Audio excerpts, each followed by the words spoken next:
We've offered a lot of processes over time, and a lot of you have applied them. Esther applied all of them and still applies many of them because she's wanting to tune her vibrational frequency. And when she feels negative emotions, she wants to clean up the vibration that she knows is the reason for that. She knows that negative emotion means that her inner being feels one way about something and she feels a different way about it. And she wants to close that gap. She wants to see through the eyes of Source, which is exactly the conversation that we're on here.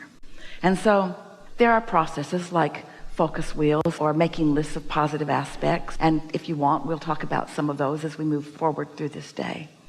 But what we're saying to Esther these days, Esther, who's a master of deliberate creation, Esther, who is very much aware of how she's feeling and doesn't take any vibration for granted. She wants to do something about it. She wants to be deliberate and not be a creator by default.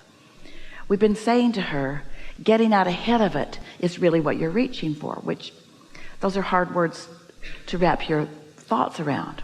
What do you mean getting out ahead of it?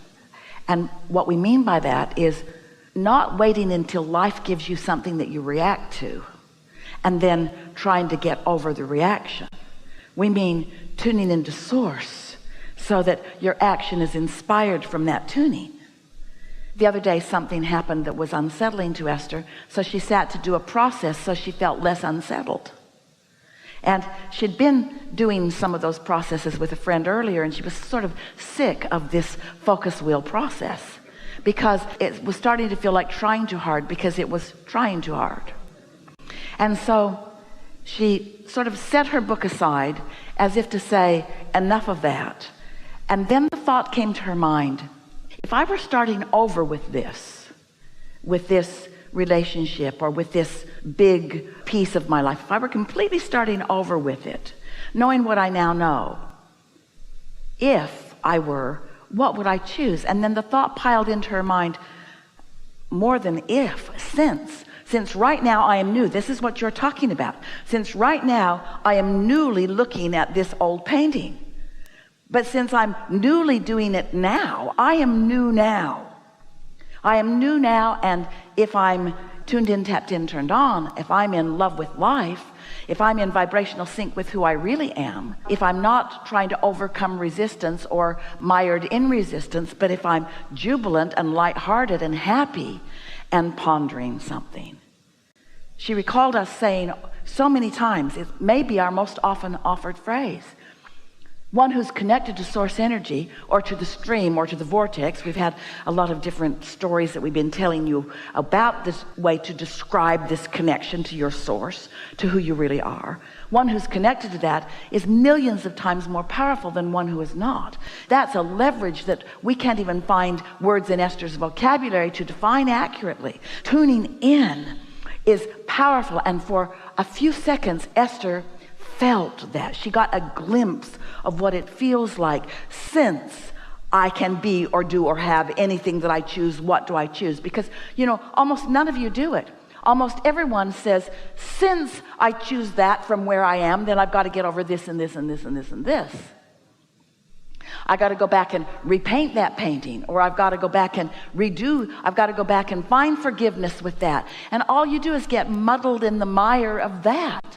Because it's attraction, attraction, attraction. There is no exclusion in this universe. And so when you see yourself as something that needs improvement and you push against the part that you're trying to improve, it doesn't diminish, it becomes more, and you take it with you into your now, and it muddles your ability, it stops your clarity of acknowledging the perfection of whatever it is that you're giving your attention to now.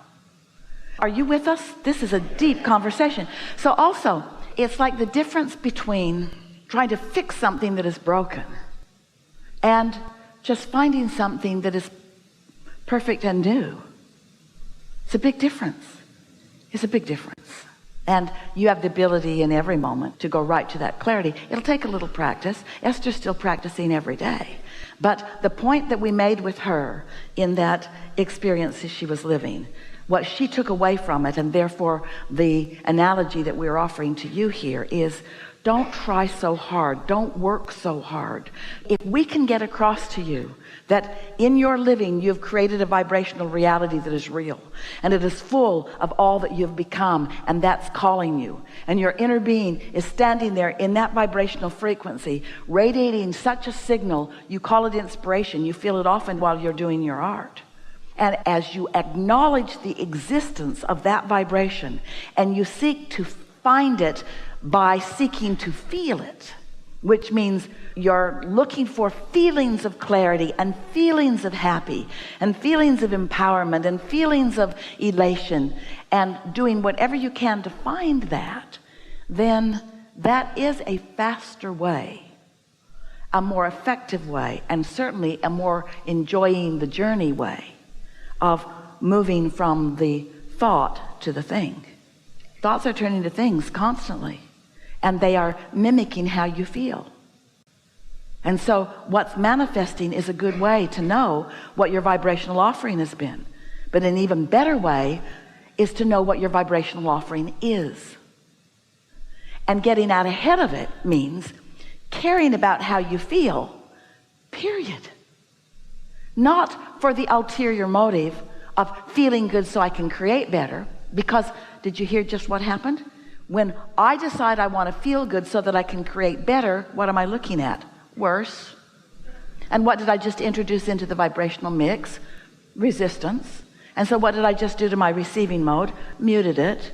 So how do I feel? Not so good. Confusion rather than clarity. You following?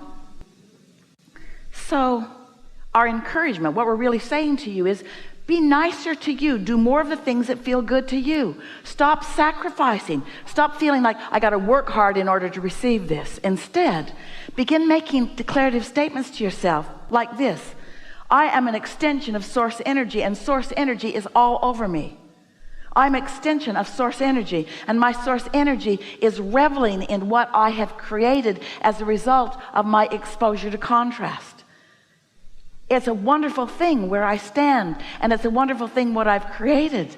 And all I want to do, all I need to do, all I want to do, all that is necessary, all that I want to do is to follow my bliss. Follow my bliss. That person bums me out. I don't feel like calling them. Don't. They'll feel bad. Maybe I need to call them. Don't do it. Does it make your heart sing when you think about doing it? No. Then don't do it.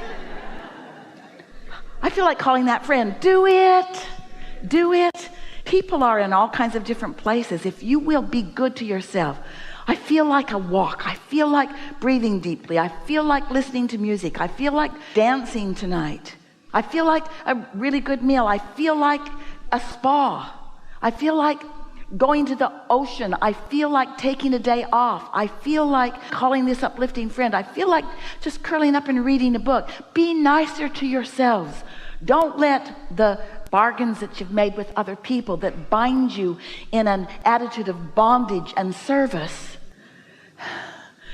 don't let that deprive you of your connection to the energy that creates worlds, to the true leverage. Now, to be clear with you, there's stuff you gotta do. You gotta feed your kids. And you gotta go to work, and it's good for you when you make your bed, and blah, blah, blah. In other words, do those things, do those things, do those service things. Just minimize the service part. And maximize more of doing things that please you. And when people say, why did you do that? Say, wanted to. Don't let anybody guilt you into a justification. Well, I thought if I did that it might enhance your experience in some way, sweetheart. No, wanted to, felt like it, felt called to it, felt guided to it, got an inspiration, knew it was the right thing for me to do. Or say, don't feel like explaining anything. Be nicer to yourselves. And that's what we mean by getting out ahead of it. Don't try to clean up the vibration. Wait, clean up the vibration. Just don't do that all the time. Use the real power. Use the real power, which is tuning in. And for those like you who are creative in your work, sculpting or painting or musicking, or writing or dancing or those things that you want to call the creative arts. Everything is creation. But those of you who have felt inspiration and known it was there, and so gone to your place where you could let it flow, you get what we mean. We want you to put yourself into that creative place more often, where you let yourself flow. And do you know, this is where it gets really important for you to hear. 10 seconds of that kind of flow is equivalent to about 2 years of action. It's huge. It's huge. It's huge.